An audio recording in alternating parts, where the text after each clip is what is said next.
Good morning, good morning.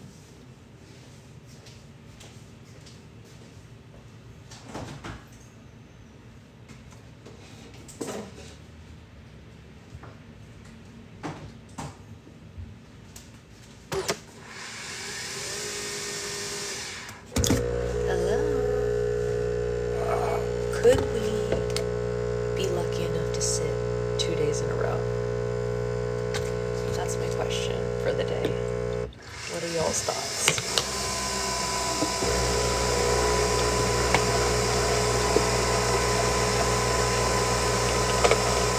I mean, same for me.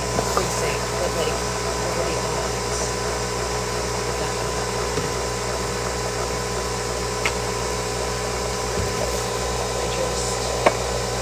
I just don't know how that could be 2 times in 2 days. What comes in 3? So you think I get 3 days? What is my hair doing?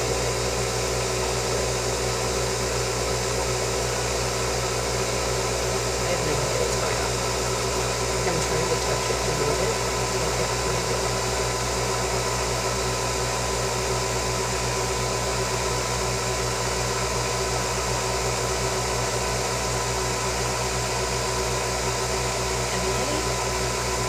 Have I lost it completely? Where? Okay, that's not it.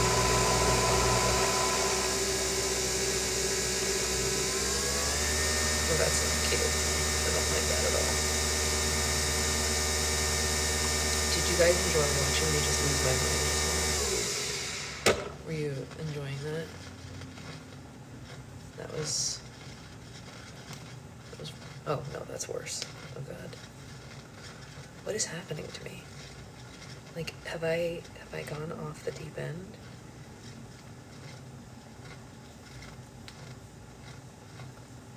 What? Oh, that's the light.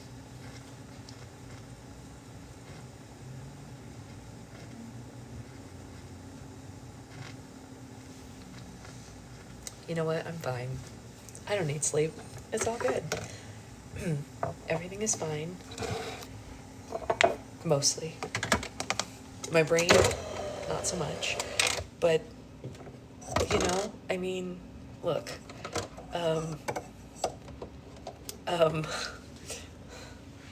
You know,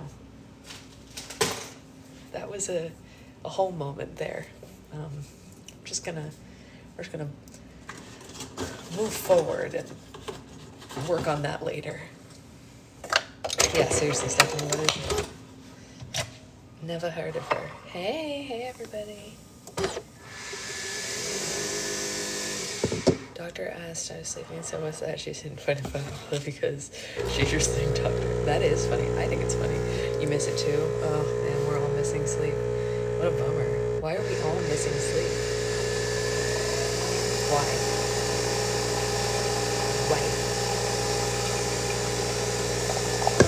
Since? Yeah, no, of course, kids. Yeah, no, I think I knew that. I just wished briefly that it, you know, been a day until 11:40. Yeah, I mean, she's been more normal today than she was. I just told my dad everything, and he just started crying. Oh, Isabella, are you okay? Should have moved first. Why did I pee? Yeah, well, that's fair. New moon effect, maybe. While the milk is frothing, I'm gonna move the tripod to the chair. Is that like hubris to try to do?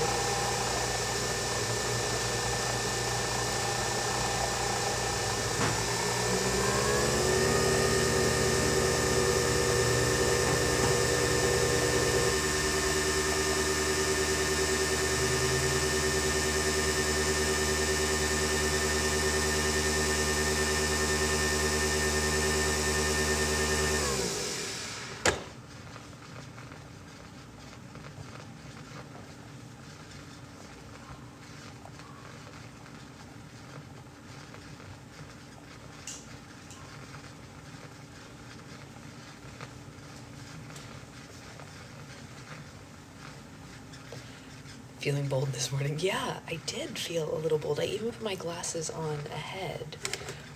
We finally got an air conditioner in our room last night. First time I slept through the night. I'm like, why didn't you have one before? Wait, serious question. Why didn't you have one before? Is that like, why? Why? You should answer your dad, Isabella. Oh, he wants to help you. We all do. Always. I'm just gonna keep swaying and she might... I mean, the thing of it is, you guys, you know what? It's not embarrassing to need help, Isabella. That is, it's okay to need help, and it's okay to ask for help, and it's even better when your parents are loving enough to want to offer help. Yeah. So I say talk to him personally. I don't think it's embarrassing at all. Hot. You know what's embarrassing, Isabella? I'm going to tell you what's embarrassing. You want to hear it? No, see, that's not embarrassing. This is what's embarrassing. Right before you went on the live, I thought that this light was a piece of my hair, and I tried to fix my hair 3 times to get it off my head. It was a light. That's embarrassing. You are not embarrassing. You're just a kid trying to make it through. That's embarrassing. Okay? I just wanted to make you laugh. I'm not trying to make light of the situation, but I wanted to lighten...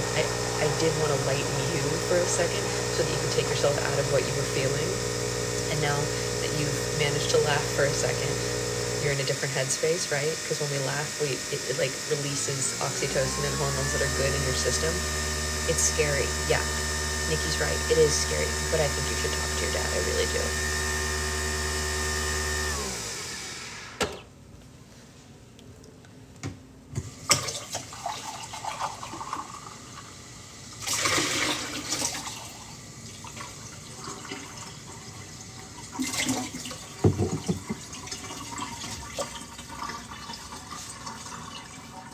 Try something sour. Oh yeah, that's true. That's a good point. I hate sour candy, I'm not gonna lie. I really don't like it. But my husband loves it. I wonder if my daughter will like it or not. I do not. I'm not a fan.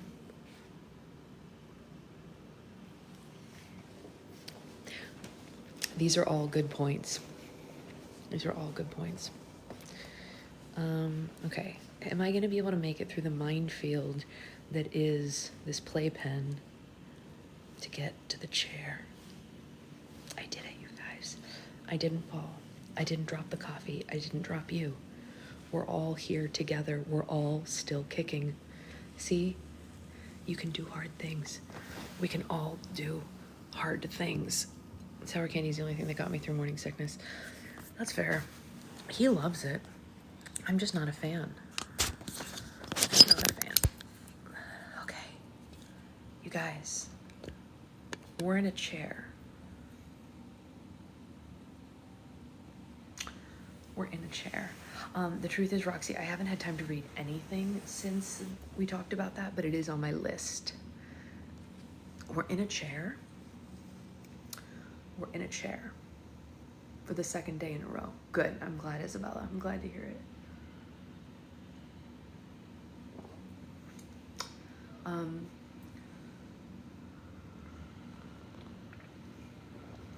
Okay.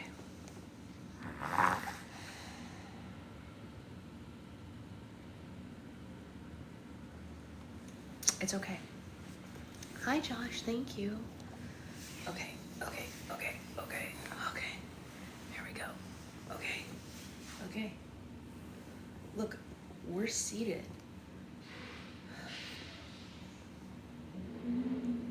It was a snore, yeah.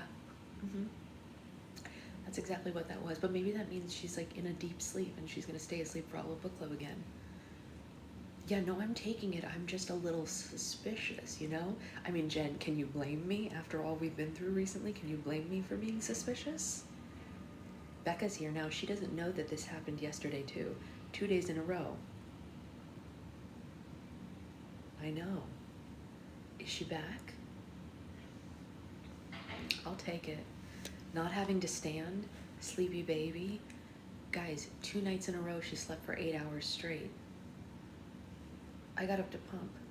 I haven't been able to pump in a month because she was waking up every hour to eat. And you can't, when would I pump? You know? Yeah. No, she is the sweetest, most perfect baby ever. Oh my God, they're so good. The books are so good. So anyway, for anyone who wasn't here yesterday, we read half of the second chapter of the day. That's amazing, Susan. I would love that.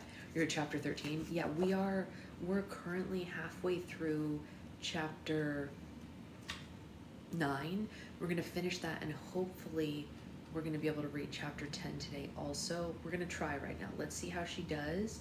Chapter 10 isn't short, so we'll see. I have to feed these kids, but I want to say good morning. We love you too. See you tomorrow morning. Are you, Becca, you know what? Text me what time you're getting here tomorrow morning, Becca, so that I know what's going on. Because the thing is at 10:30. Anyway, you can come at like 10 or whatever. Cool. All right, bye. Okay, so for those of you who were not here yesterday, the twins have secreted their way into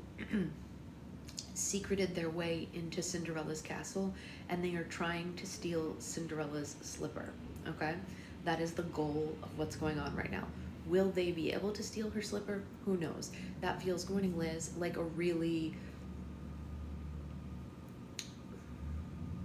crazy thing to do. It just feels crazy to me to try to steal Cinderella's slipper, but what do I know? I'm just an old lady with a baby. Here we go. Oh, they're describing Cinderella now. Her hair was auburn and styled up behind a crystal tiara. She wore white gloves and a long turquoise gown that flowed down around her, accentuating her pregnant belly. Despite all the gold and the glorious chandelier, her eyes and smile were the brightest things in the room. King Charming was the definition of dashing. He was every bit as handsome as any description ever written about him. He had a mesmerizing smile and thick, wavy hair under a large golden crown. He could easily have been a movie star back in the twins' world. The king and queen took their seats on the thrones, and the guard with the trumpet blew the opening notes of another announcement.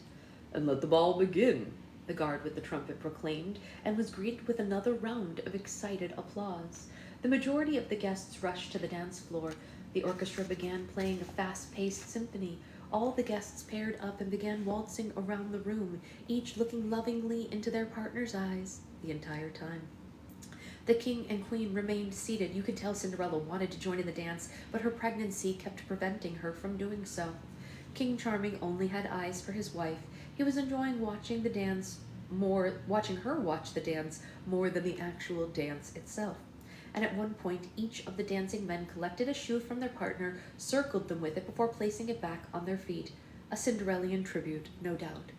Time flew by as the twins watched the ball. The unborn child that Cinderella was carrying must have been kicking from all the excitement. Cinderella appeared to have some discomfort and began rubbing her belly and shifting in her seat for some time. Eventually, she whispered something in King Charming's ear. King Charming took his wife's hand and carefully helped her back up the grand staircase. The guard blew his trumpet again.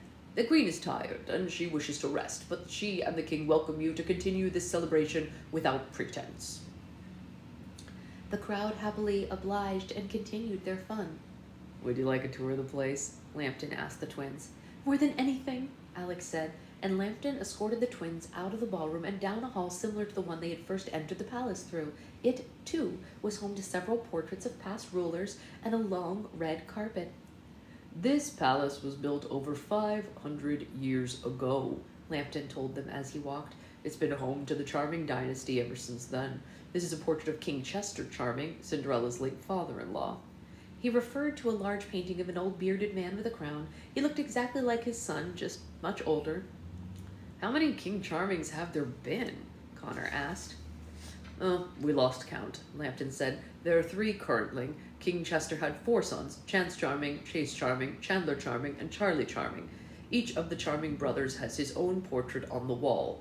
King Chance Charming is the oldest and is married to Queen Cinderella. Lambton said, gesturing to the portrait of the man that they had just seen in the ballroom. King Chase Charming is the second oldest, and he's married to Queen Sleeping Beauty, Lambton continued. Chase looked exactly like his brother, except he was a bit taller, and he had a goatee. King Chandler Charming is the third oldest and is married to Queen Snow White, Lambton said. Chandler looked again like his brothers, but had the longest hair of all of them. The last portrait in the hallway caught the twins' eye the most. It was hung slightly away from the rest and depicted the youngest of the Charming brothers. He was young and had a big smile, and a single candle was lit beside the portrait, appearing to be a memorial of sorts. Who's that one? Connor asked Lambton. Lambton's happy expression faded away. Oh, that's Prince Charlie, the fourth son of King Chester. He's the long-lost Charming Prince, Lambton said. He vanished one night many years ago. No one ever saw him again. That's horrible, Alex said. His brothers led a massive search party through all the kingdoms, but they never found any trace of him, Lambton said sadly. Fortunately, some good came out of the search. While on the road, Prince Chandler came across Snow White in her glass coffin, and Prince Chase discovered Sleeping Beauty asleep in her castle, and they both broke the spells on them, and of course they were married. That's incredible, Alex said. So if Prince Charlie never went missing, Sleeping Beauty and Snow White might still be unconscious? That may be, Lambton said, and since his brother took all the eligible princesses, Prince Chance had to put on the ball where he met Cinderella. Everything happens for a reason, I suppose. Alex and Connor couldn't stop staring at the portrait of Prince Charlie. There was a sad energy in this part of the hallway, and the twins were especially sensitive to it. The long-lost prince couldn't have been much older than them when he'd gone missing. Lambton clearly appreciated the twins' interest. All right, now follow me. I have something very special that I want to show you, Lambton said. You're Connor Bailey, according to us. I didn't know there was a quiz, but I'd like to take it. Lambton led the twins down another hallway that led deeper into the palace. This part of the palace was completely vacant, and it made the twins more and more nervous as they walked. They had no idea where Lambton was taking them, and they were too timid to ask. They rounded the corner, and at the end of another long hall was a pair of black double doors. There were 2 guards on either side of the doors, and a large stone arch above them with a sign that read, Queen Cinderella's Royal Room of Display. Alex and Connor looked at each other with light in their eyes. They had made it. Hello, Sir Lambton, one of the guards said. Good evening, Lambton said, and he pushed open the doors, and the twins followed him inside. They set their bags down, and they looked around the room. The display room was a wide chamber with white pillars and a sky-blue tiled floor. The ceiling was domed and covered in golden stars. The room was illuminated by moonlight coming in from a large window in the back and then reflected throughout by a series of hanging mirrors. Several special objects were on display and placed on top of short pillars surrounded by thick glass cases. Brooms, buckets, and old raggedy dresses were all put on show. A family of mice lived in a glass case miniature replica of the palace. In the very center of the room were Cinderella's glass slippers. They were beautiful and petite and made from pure crystal glass and decorated with diamonds. The twins could feel their hearts sink into the pits of their stomach as soon as they saw them. They were so close. Those are beautiful, Alex said. The slippers had put her into a trance. Yes, I'm quite partial to them myself, said a soft voice that didn't belong to Alex, Connor, or Lambton. Sitting on the windowsill in the back of the room was Cinderella herself. They had been so astonished by the display room they hadn't even noticed her. Oh, Your Majesty, Lambton said, please forgive me. I didn't see you there. I was just giving some guests a tour of the palace. Oh, it's quite all right, Sir Lambton, Cinderella said, and she walked across the chamber to greet them. I like to come in here occasionally after long days to clear my head. And who might these two be? Alex and Connor couldn't even speak. They were completely starstruck.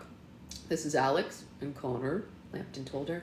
Pleasure to meet you, Cinderella said, and she held out her hand. We are big fans, Connor said, and shook her hand a little too hard. Alex couldn't move. You're like my hero, Alex said to her. That's all she could manage to say. Oh, thank you, sweetheart, Cinderella said. Welcome to my little room of memories. It's remarkable, Alex squeaked. Would you like me to show you around? Cinderella asked. Alex still couldn't move her limbs, but she was able to nod. Cinderella began a small tour and took them around the room to each of the items on display.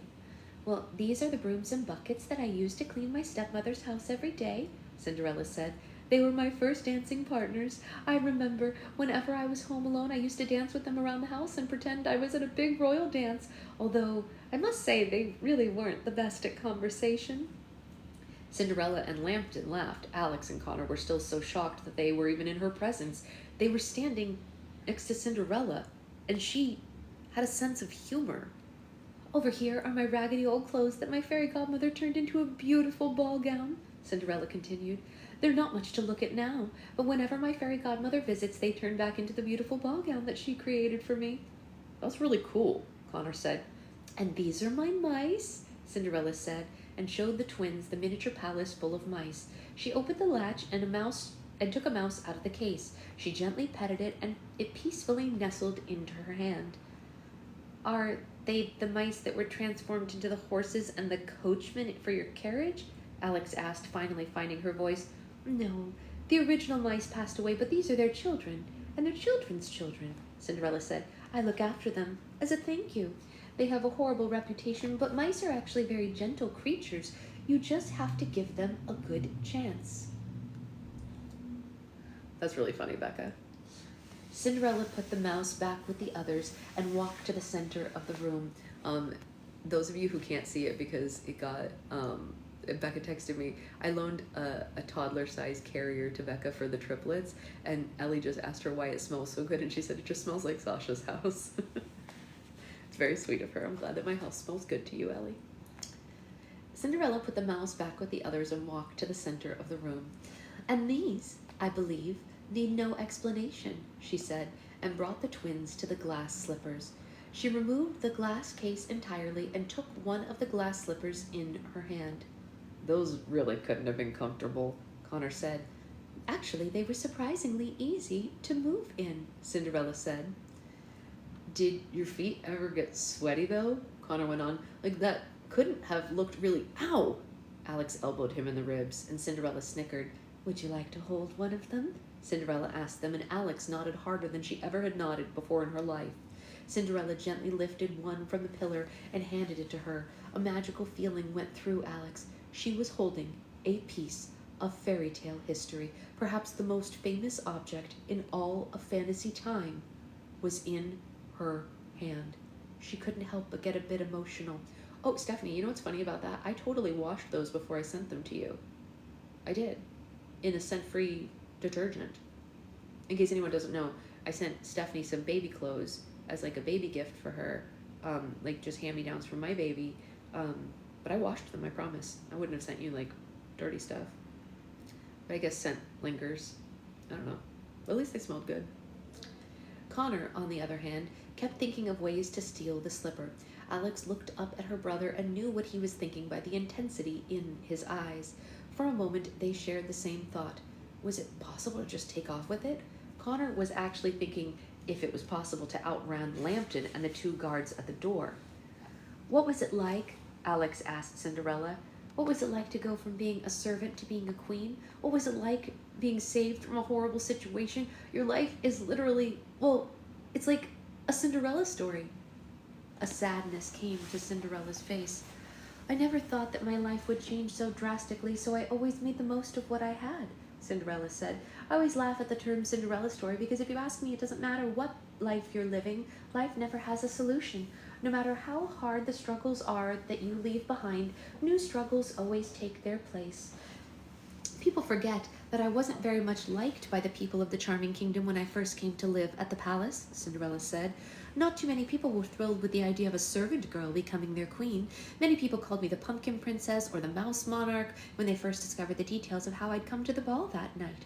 I had to earn the kingdom's respect, and it wasn't easy. Being a queen has to have some perks, though, right?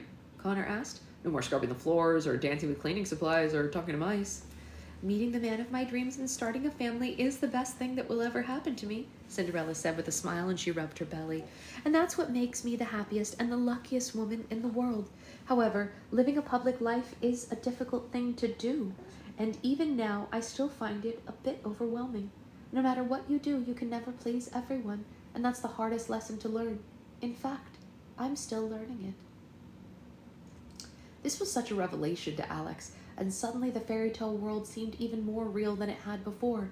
She never thought that she could respect Cinderella more than she already did, but she never had to think about the story from her point of view. Alex set the glass slipper back down beside the other one. At first, Connor shot her a look like, "What are you doing? We gotta steal that." But they both knew they couldn't take it, at least not tonight, not after the kindness that they had been shown. "After all the magical things that have happened in my life, this is my most prized possession," Cinderella said, her hands still pressed on her pregnant stomach. "And she's going to be here any day now." "How do you know it's a girl?" Alex asked. "No, mother's intuition," Cinderella said. "She never sits still when she hears music, so she must have my taste and her father's energy." One of the guards from the hallway burst into the display room. "Your Majesty, Sir Lambton, your presence has been requested in the ballroom," the guard said very seriously. Something was obviously wrong. "Well, what's the matter?" Sir Lambton asked. "Soldiers from the Northern Kingdom. They've come with a message for the King and the Queen," he said. Lambton handed the twins their bags, and before they knew it, the twins were following him, Cinderella, and the other guards out of the display room and down the hallway toward the ballroom. Now how are we supposed to get a hold of one of the glass slippers?" Connor whispered to Alex. "We'll have to collect all the other items first and then come back for this one," Alex said. "It should be easier to explain why we need it if we have the other items, and we've already established a trusting relationship with her." "I knew I should have just grabbed it when I had the chance," Connor said. And they re-entered the ballroom and all the guests were still, and the orchestra was dead silent. Cinderella reunited with her husband at the throne. Dozens of the same soldiers were dressed in silver armor who Alex and Connor had seen on their first day in Land of Stories, and they were now spread throughout the ballroom. "Forgive our intrusion, Your Majesty. My name is Sir Grant. I'm the head of Queen Snow White's royal guard, and we have news regarding the evil queen," the leader of the soldiers said. "Well, what is it?" King Charming said, and everyone in the room could tell the news was not good by his tone. You could have cut the tension and the worry in the air with a knife.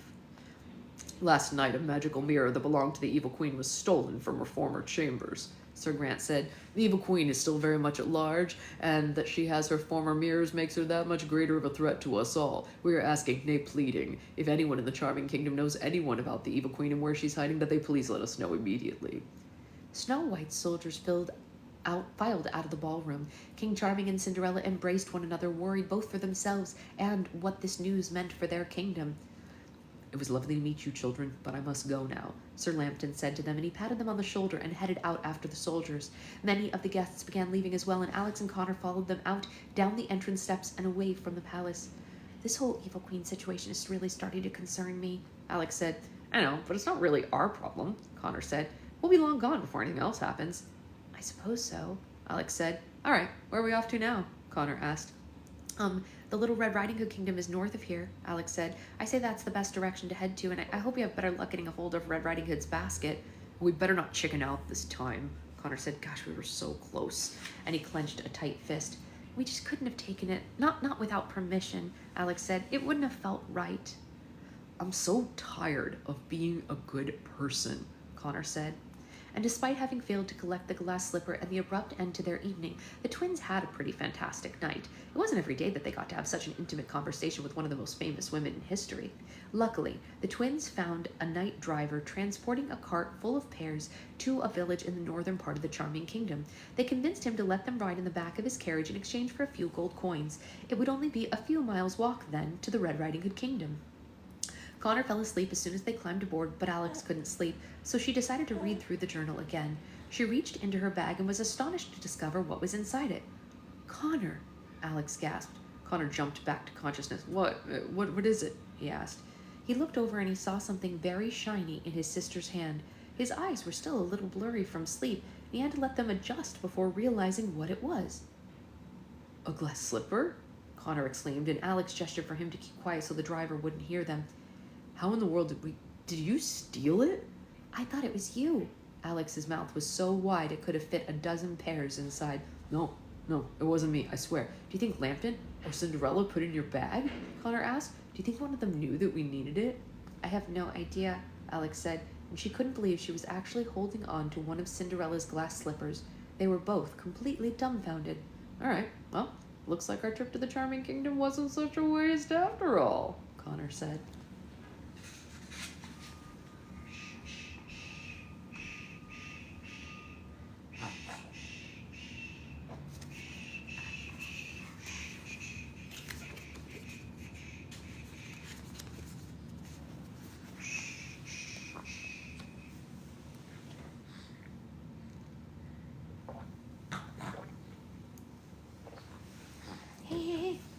don't have to be awake. You can stay asleep.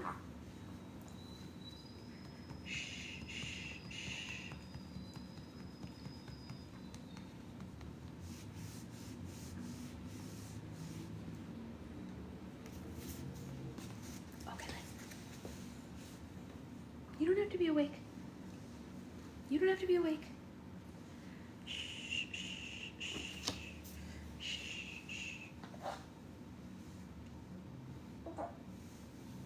Hey, you can stay asleep, honey.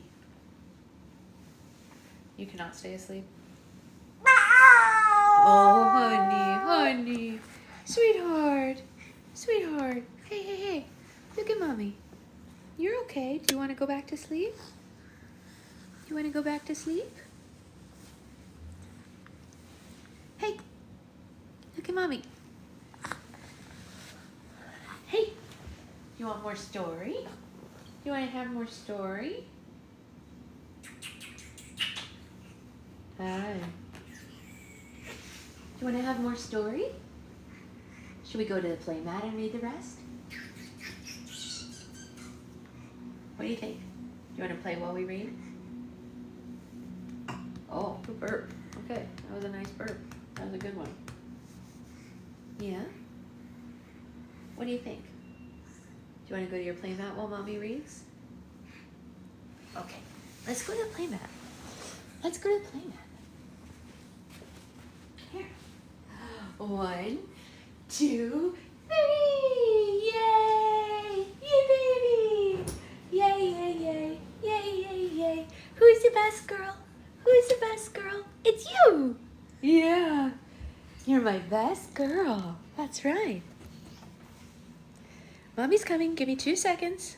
I know, the dinos are so fun. Stephanie, if you, I didn't see the Haunted Mansion onesie. She needs a Haunted Mansion onesie. Literally, though. Stephanie, these are from, oh God, what's it called? Because you should get them. They're really good. Oh God, what is the brand called? No, it's not Posh Peanut. Posh Peanut's too expensive for me. I can't afford Posh Peanut. What is it called? Bums and Roses. That's what this brand is called. And they are not only convertible, but they last for a really long time size-wise. They're a little pricier than the other ones, not as expensive as Posh Peanut, but because they last so long, they make it worth it. Posh Peanut has the Haunted Mansion one. Okay, well, it's worth it for the Haunted Mansion one.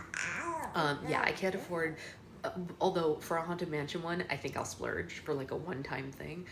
But for example, I don't know if you guys remember the birthday onesie that she has and the Valentine's Day onesie that's the same kind of convertible thing that she has. The birthday one I got for her to wear on her dad's birthday, February 15th. She still wears it to sleep from February. So we got our money's worth on that onesie. You know what I mean? So they last. Yeah, Haunted Mansion stuff is amazing. So if you're looking for something that you'll get, like, it's not cheap, but you get the most bang for your buck, like, size-wise, they last. Of course, every baby is different growth trajectory, and she's a smaller baby, but she's not the size she was in February by any means. You know what I mean? So, but I think the little flip-over convertible hands and feet really help, because once you can unflip them, they last longer size-wise. Glow in the dark is all. It's a glow in the dark Haunted Mansion onesie. Oh, I'm definitely getting that, no question. Okay, you have mommy hair in your mouth. Gross. Yuck. Sorry about that, honey. I also got my slime yesterday. The red butter is fantastic. I thought you would like that. It's a good one. I love that scent. Big fan. Big fan.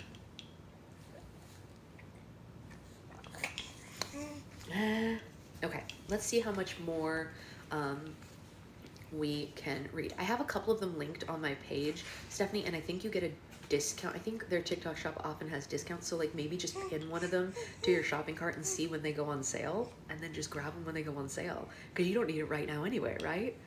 Oh, yours is coming today too. You know, so just put it in your cart and watch the price change. That's what I do with everything. Like, I don't know if you guys have seen when I put the screenshot, it's like 37 things in my cart. I'm not buying 37 things, but I just like to watch the prices and then get it when it's the cheapest price. Bargain shopper. I don't know.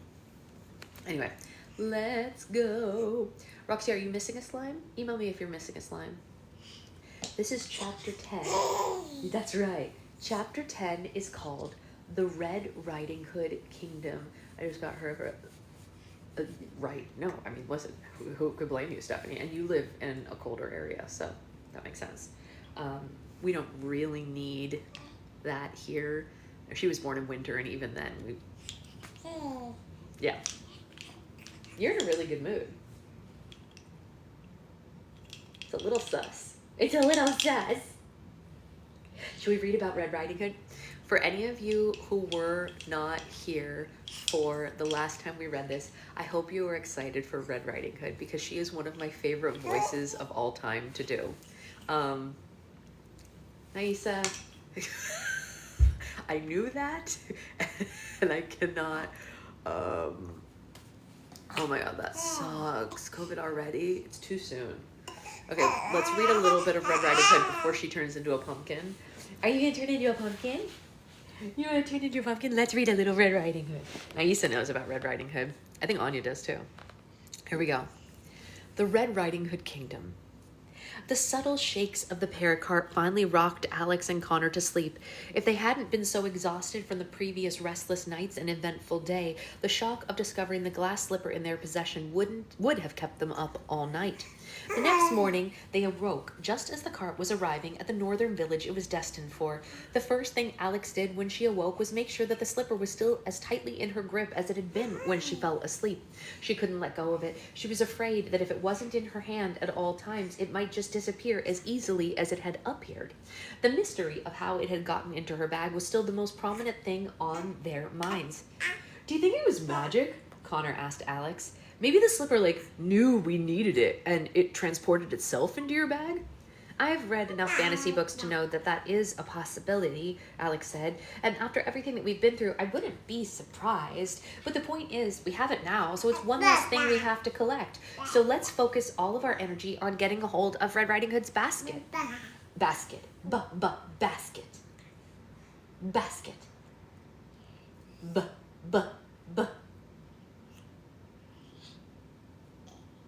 Hi, beautiful angel.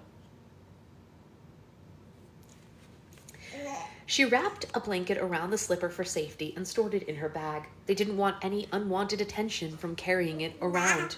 "I hope Cinderella or Lambton don't send the soldiers after us once they realize it's gone," Connor said, but Alex hadn't thought about that. What if, as they were speaking, Lambton was putting together a band of soldiers to find them and take them into captivity? "Then we'll tell them the truth, and we'll worry about that when it happens." Excuse me, hold on.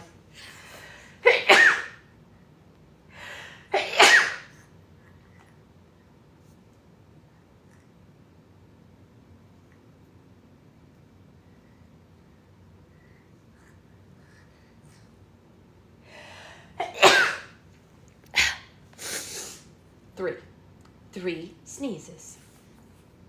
But let's keep moving in the meantime. There didn't appear to be any roads or paths on the map that brought the twins to the Red Riding Hood Kingdom, so they were forced to travel straight through the forest of elm trees to get there. Alex read the journal as they walked. As everyone knows, the Red Riding Hood Kingdom is surrounded by a tall wall to keep out the wolves. There are guarded entrances into the kingdoms along the perimeter of the wall. It would be cute if you did a month of photos. Oh my God, that would be so cute. I wish that we had started that earlier. Oh my gosh, we should have done that. So cute, Roxy. What a great idea. "All right, so we'll find the wall, find an entrance, and we'll be inside the kingdom in no time," Alex said. "What if they don't let us in?" Connor asked. "I can't imagine why they wouldn't let us in," Alex asked.